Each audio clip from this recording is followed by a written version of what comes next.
আসসালামু আলাইকুম। যারা 21 বছরের উপরে বয়স হয়ে গেছে তারা পাড়ার দোকানে, চায়ের দোকানে আড্ডা না দিয়ে যদি সঙ্গতি থাকে, যদি নিজের অ্যাবিলিটি থাকে, ইউরোপে যদি না যাওয়ার সঙ্গতি থাকে এবং সেই যোগ্যতা যদি না থাকে, তাহলে মিডল ইস্টের কোনো দেশে এসে 5টা বছর খেটে যান। প্রথম বছরটা যাবে কিন্তু খুব অমায়িক পরিশ্রমের ভিতর দিয়ে, কষ্টের ভিতর দিয়ে। কিন্তু যদি প্রথম বছরটা আপনি টিকতে পারেন, দেখবেন একসময় না একসময় অবশ্যই ভালো সুযোগ সুবিধা আপনার চলে আসছে। সেটা মাথায় রেখে 5টা বছর প্রবাস খেটে যান, যে একবারে দেশে চলে যান।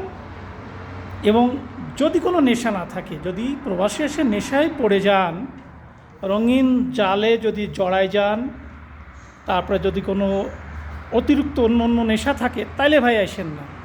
আর যদি বলেন যে আমার ভাতের নেশা আর কাজের নেশা, এই দুটো নেশা আছে, তাইলে আসেন। তাহলে আলহামদুলিল্লাহ ভালো করতে পারবেন। 5টা বছরের টার্গেট নিয়ে প্রবাসে আসে কাজকাম করেন, পরিবারেরও উন্নতি হোক, আপনারও উন্নতি হোক। ধন্যবাদ সবাইকে, ভালো থাকবেন।